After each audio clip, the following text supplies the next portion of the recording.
जानते हैं। आज हम इस वीडियो में हम 1857 की क्रांति के कारण, उसके परिणाम और उसके परिणाम के बाद में किस तरह से इस क्रांति की वजह से हमारे देश में राष्ट्रवादी भावनाएं बढ़ी, इन सब चीज़ों का इस वीडियो में अध्ययन करेंगे। सबसे पहले हम पॉलिटिकल कॉजेज को डिस्कस करते हैं। जैसा कि आप सभी को मालूम ही है कि अंग्रेज कितने होशियार और चालाक थे। उन्होंने ऐसी कई प्रकार की नीतियां निकाली जिससे भारत के राज्यों को अपने राज्यों में शामिल कर सके, जिसमें से एक डॉक्ट्रिन ऑफ लैप्स थी, जो कि लॉर्ड डलहौजी ने इसे इंट्रोड्यूस किया था भारत में। और इस नीति के अकॉर्डिंग वो हमारे राज्य के उन सभी राजाओं के राज्य हड़पने की तैयारी कर रहे थे जिनकी अपनी खुद की संतानें नहीं थी, क्योंकि इस नीति के अकॉर्डिंग अगर ऐसे किसी राजा की मौत हो जाती है, किसी राजा का देहांत हो जाता है जिसकी अपनी खुद की संतान अगर ना हो, तो उसका राज्य अंग्रेज ले लेते थे इस नीति के अकॉर्डिंग, जिसके तहत उन्होंने सतारा, झांसी, नागपुर, संबलपुर, जैतपुर आदि कई राज्यों को उन्होंने अपने साथ शामिल कर लिया। इसके बाद दूसरा अहम बिंदु था discourtesy towards the Mughal emperor. Mughal emperor उस समय कौन थे? बहादुर शाह जफर। और बहादुर शाह जफर एक बहुत ही कमजोर मुगल एम्परर थे, जो कि मुगल साम्राज्य के आखिरी शासक भी माने गए। उनके प्रति जो है उनको काफी अपमानित किया गया। जैसे कि लॉर्ड डलहौजी ने एक बार अनाउंस किया कि उन्होंने 1856 में ये अनाउंसमेंट हुई थी कि उनके जो सक्सेसर हैं उन्हें रेड फोर्ट में रहने की परमिशन नहीं दी जाएगी।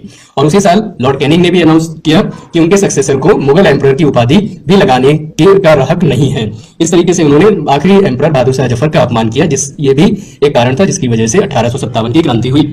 इसके साथ साथ इल ट्रीटमेंट टुवर्ड्स नाना साहब जो कि उस समय कानपुर में थे और ये आखिरी पेशवा थे। और इनके पिताजी जो कि बाजीराव सेकंड जो आखिरी रियल पेशवा थे, ये उनकी खुद की संतान नहीं थी, ये उनके द्वारा गोद ली हुई संतान थी। और इनको इसी वजह से अंग्रेजों ने इनकी पेंशन बंद कर दी, जिसकी वजह से ये भी आक्रोशित हुए और इन्होंने भी 1857 की क्रांति में हिस्सा लिया। इसके अलावा अगला cause annexation of Awadh. Awadh के आखिरी राजा जो थे, आखिरी नवाब, जिनका नाम था नवाब वाजिद अली शाह। और वाजिद अली शाह भी एक कमजोर शासक थे। उनका राज्य अंग्रेजों ने इस वजह से छीन लिया, ये आरोप लगाते हुए कि उन्हें सही से राज्य चलाना नहीं आता, उनके राज्य में जनता बहुत प्रताड़ित की जा रही है और जनता को किसी प्रकार की सुख सुविधाएं नहीं मिल रही है। ऐसा कहते हुए under the pretext of mall administration उनका राज्य अंग्रेजों ने छीन लिया। अब आते हैं सोशल एंड रिलीजियस कॉजेस। अब देखिए, इसमें सबसे पहला कॉज था fear regarding mass conversion to Christianity. इसका मतलब अंग्रेजों ने यहाँ पर एक और काम करना शुरू कर दिया था। उन्होंने हिंदुओं को क्रिश्चियनिटी रिलीजन में कन्वर्ट करना शुरू कर दिया ताकि यहाँ पर क्रिश्चियंस की संख्या बढ़ाई जा सके। तो उन्होंने जो है अपने स्कूलों में, सरकारी स्कूलों में बाइबल की स्टडी कंपलसरी कर दी। इंग्लिश एजुकेशन तो कंपलसरी थी ही, जिससे ज्यादा से ज्यादा लोगों में, और सेना में भी जो है बाइबल कंपलसरी कर दी, जिससे ज्यादा से ज्यादा लोग क्रिश्चियनिटी धर्म को अपनाने लगे। दूसरा point, laws that interfered with the religion and the custom of the people. इसमें जैसे कि उन्होंने कुछ कानून इंट्रोड्यूस किए, जैसे एक कानून 1850 में बनाया था, जिसके अकॉर्डिंग जो है कानून का नाम था हिंदू लॉ प्रॉपर्टी। इसके अकॉर्डिंग अगर किसी भी व्यक्ति को जो अपने पूर्वजों की प्रॉपर्टी लेनी है, इनहेरिट करनी है, तो उसके लिए उसे रिलीजन कन्वर्ट करना पड़ेगा।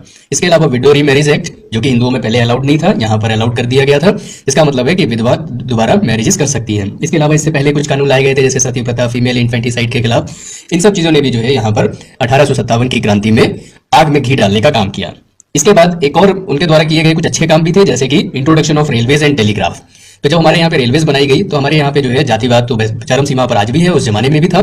तो इसमें हम ये जान सकते हैं कि जब पता चला कि अनटचेबल्स और अपर क्लास लोग जब वो एक साथ एक कंपार्टमेंट में बैठेंगे तो इसका विरोध अपर क्लास के लोगों ने करना शुरू कर दिया, जिसकी वजह से ये भी एक कारण बना। और जब टेलीग्राफ की हम बात करें तो वो तो बड़ी मजेदार बात है, आपको सुनकर के बड़ी हैरानी होगी कि एक इस तरह की अफवाह फैल गई, टेलीग्राफ के लिए कुछ खंबे गाड़े गए और उन खंभों के बारे में ऐसी अफवाह फैली कि अंग्रेज इसमें भारतीयों को मार के लटकाएंगे, इसलिए खंबे गाड़े गए। तो लोगों ने, भारतीयों ने जो है उन खंभों को उखाड़ना शुरू कर दिया और एक क्रांति का कारण ये भी बन गया। इसके बाद हम बात करते हैं इंग्लिश एजुकेशन। बहुत इंपॉर्टेंट कारण था ये, जब अंग्रेजों ने यहाँ पे इंग्लिश एजुकेशन इंट्रोड्यूस करी सेकेंडरी स्कूलों में, हाई स्कूलों में, तो उसकी वजह से भारतीयों का रुझाव क्रिश्चियनिटी रिलीजन और अंग्रेजी शिक्षा के प्रति बढ़ने लगा। इससे भी जो है एक फेयर था हमारे यहाँ के मौलवीज और पंडितों का कि जिससे जो है कहीं हिंदू रिलीजन खत्म ना हो जाए, इस्लाम रिलीजन पे कोई खतरा ना आए, तो उन्होंने इसके खिलाफ मुहिम चलानी शुरू करी। तो ये भी एक कारण बन गया।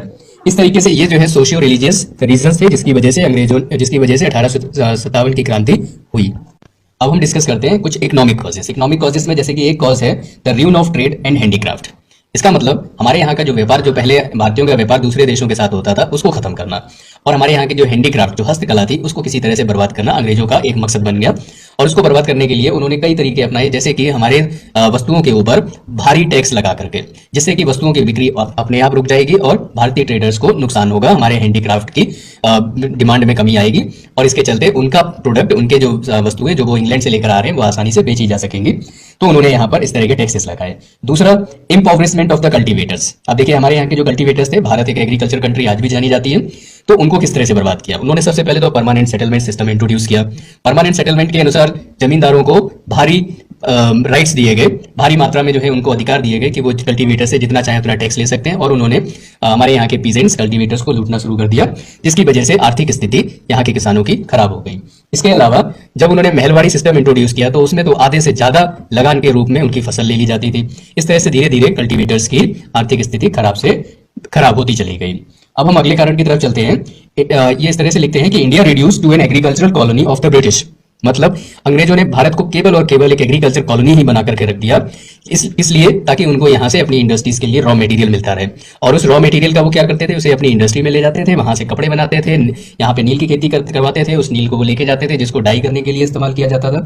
इस तरीके से उन्होंने भारत को एकमात्र अपनी एग्रीकल्चरल कॉलोनी बनाकर रख दिया।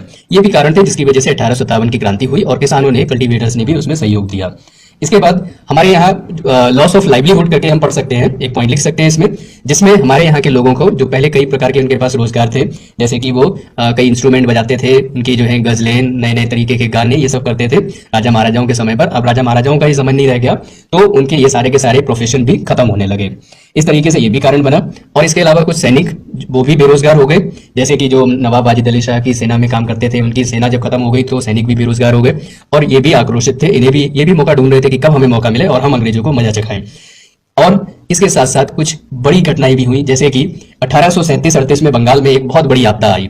तो ये बिग फेमाइंस, कई फेमाइंस हुए, ये तो एकमात्र एक जिक्र हम कर रहे हैं, जिसमें लाखों की संख्या में लोगों को बेघर होना पड़ा, एक जगह से दूसरी जगह जाना पड़ा खाने की तलाश में, नौकरी की तलाश में। तो ये बड़ी घटनाएं थी जिसकी वजह से आर्थिक रूप से भारतीयों की कमजोरी हुई और उन्हें आक्रोशित होना पड़ा अंग्रेजों के खिलाफ।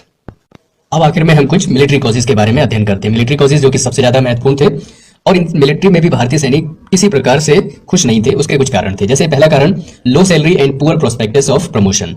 सैलरी तो कम मिलती थी भारतीय सैनिकों को, इसके साथ साथ उनको प्रमोशन के भी अधिकार नहीं थे। एक भारतीय सैनिक मात्र सूबेदार के पद तक ही पहुंच सकता था और उसे ऑफिसर रैंक नहीं दिया जाता था। दूसरा point, faulty distribution of troops. Faulty distribution of troops से हम कह सकते हैं कि कई यहाँ पे ऐसी बटालियन थी जिसमें एक मात्र भी ब्रिटिश सोल्जर नहीं होता था, सारे के सारे सोल्जर्स इंडियंस थे, जिससे इंडियंस को मोटिवेशन मिला कि अगर वो विद्रोह कर दें तो अंग्रेज उनके सामने कुछ दिन के लिए भी नहीं टिक पाएंगे। और तीसरा पॉइंट, यहाँ पर बहुत भारी मात्रा में सोल्जर्स अनएम्प्लॉयड हो चुके थे। जैसे फिर हम वही जिक्र कर रहे हैं जो अभी थोड़ी देर पहले मैंने आपको बताया था कि नवाब वाजिद अली शाह के खत्म होने के बाद में उनकी सेना को डिस्बैंड कर दिया था। तो ऐसे बहुत सारे डिस्बैंडेड सोल्जर्स थे जो ऐसे मौके की तलाश में थे, और जैसे ही मौका मिला उन्होंने 1857 की क्रांति में सहयोग दिया। इसके बाद अगला पॉइंट है हमारा disproportion between the Indian troops and the British troops. तो देखिए यहाँ पर जिस समय ये क्रांति हुई थी, डलहौजी के समय पे, एक रिपोर्ट के अनुसार हमारे पास जानकारी प्राप्त होती है कि भारतीयों की संख्या लगभग 2,33,000 थी, और इसमें अंग्रेजी सोल्जर्स की संख्या जो है केवल 45,322 थी। तो भारतीय सोल्जर्स को लगा कि बड़ी आसानी से हम इतने थोड़े से मुट्ठी भर अंग्रेजी सोल्जर्स को मार देंगे और भारत अंग्रेजों से मुक्त हो जाएगा। इसके अलावा यहाँ पर उन्होंने एक बहुत अच्छी नीति और यहाँ पे इंट्रोड्यूस करी, एक नया प्लान इंट्रोड्यूस किया जिसका नाम था जनरल सर्विस इनलिस्टमेंट एक्ट।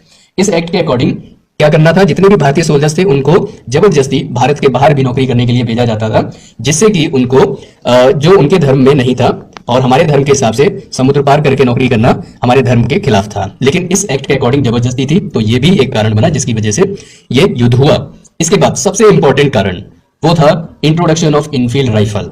आपने खूब जाना होगा, मंगल पांडे वाली फिल्म भी आपने देखी होगी, उसमें जिस तरह से बताया गया कि किस तरह से मंगल पांडे ने विरोध किया। जी हाँ, ये वही कारण है जिसमें मंगल पांडे का जिक्र आता है। अब देखिए इस इनफील्ड राइफल में था क्या। इनफील्ड राइफल वैसे तो राइफल थी, लेकिन इसमें जो कैटरिज पड़ते थे उसका जो कवर था वो काउ और पिग के फ्लैश से बनता था और उसको कवर अप किया जाता था। जब उस कैटरिजेस को खोलना होता था राइफल में डालने के लिए, तो उस कवर को, जो पेपर लगा हुआ था, जो रैप था, उसको दांत से खींचना पड़ता था, जो हिंदू और मुस्लिम दोनों ही धर्म के खिलाफ था। और हिंदू और मुस्लिम दोनों ही सोल्जर्स ने इसका विरोध किया, और इस विरोध के साथ ही 1857 की क्रांति शुरू हो जाती है। अब हम इवेंट्स ऑफ द वॉर को स्टडी करेंगे। Events of the war means जिन जिन जगहों पर युद्ध लड़ा गया था। इसकी शुरुआत मेरठ से होती है। मेरठ में 6 मई को 85 सोल्जर्स कैटरिजेस इस्तेमाल करने के लिए मना कर देते हैं, जिसकी वजह से उनको 10 साल की सजा दे दी जाती है। इसके बाद ये आक्रोश बढ़ता ही जाता है, बाकी सैनिकों में भी आता है, और बाकी सभी सैनिक मिलकर के मेरठ की जेल तोड़ करके इन सभी सैनिकों को और बाकी साथियों को आजाद करा लेते हैं। यहीं से इस युद्ध की शुरुआत मानते हैं। इसके बाद ये लोग 10 मई को दिल्ली पहुंचते हैं और 11 मई को बहादुर शाह जफर को अपना युद्ध का, पूरी क्रांति का नेता नियुक्त कर देते हैं और युद्ध शुरू हो जाता है। शुरुआत में तो भारतीय सैनिकों ने काफी समझदारी से, काफी रणनीति तहत युद्ध करते हैं, लेकिन जब 7 अगस्त को निकोलसन के द्वारा पंजाब से रीइंफोर्समेंट आ जाती है तो उस वजह से ये हार जाते हैं और बहादुर शाह जफर को अरेस्ट कर लिया जाता है। बहादुर शाह जफर के 2 बेटे और 1 नाती को वहीं पर मार दिया जाता है और बहादुर शाह जफर और उनकी वाइफ जीनत महल को यहाँ से डिपोर्ट करके रंगून भेज दिया जाता है काले पानी की सजा के लिए, काले पानी की सजा के तौर पर। इसके बाद कानपुर एक इंपॉर्टेंट जगह है जिसमें नाना साहब लीड कर रहे थे। नाना साहब का युद्ध जो है यहाँ पर चल रहा था। नाना साहब ने भी काफी बहादुरी से युद्ध लड़ा, लेकिन अंततः उनकी भी हार हुई और वो नेपाल की तरफ भाग गए। लखनऊ की अगर हम बात करें तो लखनऊ में इस युद्ध को संभाल रही थी बेगम हजरत महल, जो वाजिद अली शाह की वाइफ है। उन्होंने भी इस युद्ध में बड़ी बहादुरी से लड़ा, लेकिन एट लास्ट जब रीइंफोर्समेंट अंग्रेजों को मिली तो इनकी सेना कमजोर हो गई और इन्हें भी नेपाल में जाकर शरण लेनी पड़ी। इसके बाद अगर हम बात करें तो रानी लक्ष्मीबाई झांसी की, उन्होंने भी इस युद्ध को बड़ी बहादुरी से लड़ा और अपने अंत समय तक इसे लड़ा, जिसकी वजह से वो इस क्रांति में सबसे ज्यादा चर्चित रही। उन्होंने झांसी से युद्ध शुरू किया और फिर उसके बाद उन्हें झांसी छोड़कर भागना पड़ा। ग्वालियर में पहुंच करके तात्या टोपे को ज्वाइन किया और इस युद्ध में लड़ा, लेकिन दोनों लोगों का देहांत हो गया इस युद्ध में और इस तरह से इस युद्ध से वीरगति प्राप्त हुई रानी लक्ष्मीबाई को। इसके अलावा और भी कुछ जगहों पर युद्ध लड़ा गया, जैसे कि बिहार में युद्ध लड़ा गया। बिहार में जो है इसको कुंवर सिंह ने संभाला था और बरेली में युद्ध लड़ा गया और भी छोटी छोटी जगहों पे युद्ध हुए। ये कुछ खास जगह थी जिसको हम हिस्ट्री में स्टडी करते हैं। अब कुछ कॉजेज ऑफ द फेलियर भी जान लेते हैं। जैसे कि हमारे यहाँ पे कई सारे कारण थे जिसकी वजह से हम इस युद्ध में हार गए। पहला कारण lack of coordination among the leaders. जो हमारे यहाँ के जितने लीडर्स थे उनमें आपस में ही कोऑर्डिनेशन प्रॉपर्ली नहीं सेटअप हो पाया। ये भी एक कारण रहा जिसकी वजह से 1857 के रिवोल्ट में भारतीयों की हार हुई। दूसरा important cause lack of efficient leadership. हमारे यहाँ पे काफी लीडर्स थे, लेकिन उसके बावजूद भी जो है अंग्रेजों के लीडर्स के बराबर एफिशिएंसी नहीं थी हमारे लीडरों में। जैसे कि उनके लीडर्स लॉरेंस, हैवलॉक, निकोलसन, टॉम्बेल, इनके सामने हमारे लीडर्स स्टैंड नहीं कर पाए। तीसरा important point superior equipment with the Britishers. अब सीधी सी बात है, वो लोग हाईली डेवलप लोग थे, इसलिए उनके पास अच्छे सोफिस्टिकेटेड वेपन्स थे जो कि भारतीयों के पास नहीं थे। हालांकि ये भी एक कारण रहा जिसकी वजह से हम उनके सामने स्टैंड नहीं कर पाए और उन्होंने हमें आसानी से हरा दिया। चौथा point, the war was localised. इसका मतलब है कि इस वॉर को पूरे देश में नहीं फैला पाए और ये थोड़े से उत्तर भारत के क्षेत्र में ही ये वॉर लड़ा गया, जिसकी वजह से ज्यादा लोगों का सपोर्ट नहीं मिल पाया और हम लोग उस वॉर में अंग्रेजों को हरा नहीं पाए। जैसे कि सदर्न साइड की बात करें, मराठोस की, हैदराबाद के निजाम और इधर पंजाब से, इन लोगों ने इस वॉर में सहयोग नहीं दिया। और उसके बाद अगर हम बात करें तो no national of a scheme state. इसका मतलब कि यहाँ पे जो है कोई इस तरह की पॉलिसी भी नहीं थी कि आजादी के बाद में अगर हम वॉर जीत जाते हैं तो उसके बाद में किस तरह का सेटअप होगा, कौन जो है भारत का लीडर बनेगा, किस तरह की कोई स्कीम पॉलिसी भी नहीं बनाई थी। तो ये ऐसे कुछ कारण रहे जिसकी वजह से इस वॉर में हम बहुत अच्छा नहीं कर पाए। चलिए तो हम स्टडी करते हैं results and the consequences of the war. सबसे पहला और सबसे महत्वपूर्ण रिजल्ट ये था कि इस वॉर के बाद में कंपनी का रूल खत्म हो गया और अंग्रेजी शासन सीधे हमारे देश पे राज करने लगा। ईस्ट इंडिया कंपनी जो कि अभी तक भारत में राज कर रही थी, उसकी जगह पर अब सीधे क्राउन राज करेगा और उसके साथ साथ गवर्नर जनरलशिप का जो पद था, जो कि लास्ट गवर्नर जनरल थे लॉर्ड कैनिंग, उनके पद को चेंज करके उन्हें वाइसरॉय नियुक्त कर दिया गया और वाइसरॉय सीधे क्राउन के नीचे काम करेगा। इसके बाद दूसरा point, policy towards the Indian princess and chiefs. इसका मतलब है कि क्वीन विक्टोरिया की जो प्रोक्लेमेशन थी 1858 की, उसमें उन्होंने ये डिक्लेयर किया कि जितनी भी ट्रीटीज पहले जो शासकों के साथ ईस्ट इंडिया कंपनी ने साइन करी थी, उस ट्रीटी को उसी तरह से फॉलो किया जाएगा और उनके साथ किसी तरह से भेदभाव या दुर्व्यवहार नहीं किया जाएगा, ऐसा उन्होंने ऐलान किया। Then reorganisation of the army.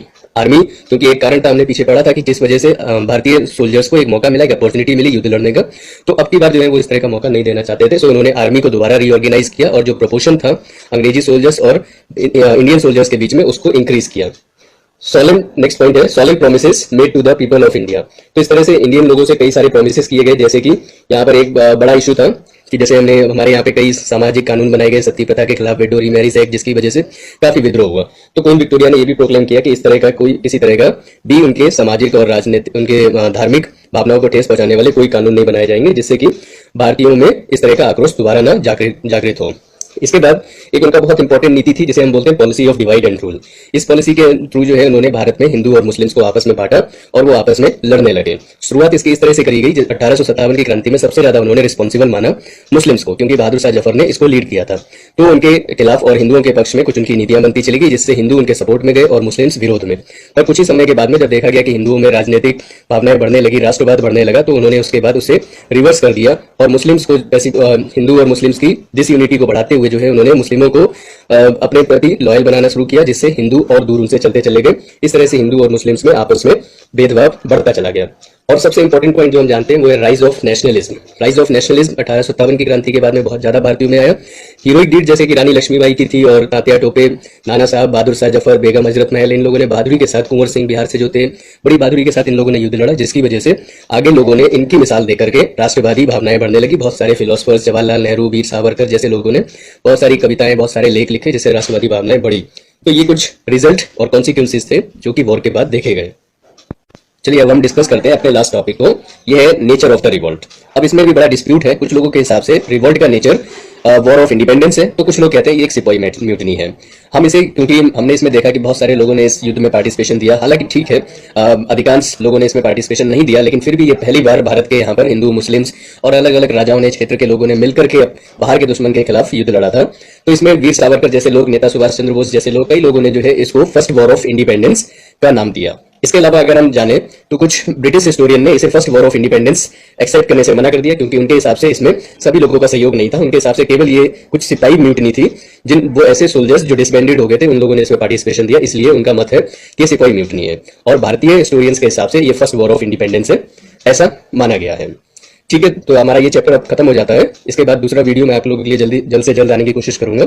और मेरे इस वीडियो को सब्सक्राइब करें, लाइक करें, और अगर कुछ और आप जानना चाहते हैं तो कमेंट बॉक्स में जरूर कमेंट लिखें, मैं कोशिश करूंगा उसके जवाब आपको जल्द से जल्द दे सकूं।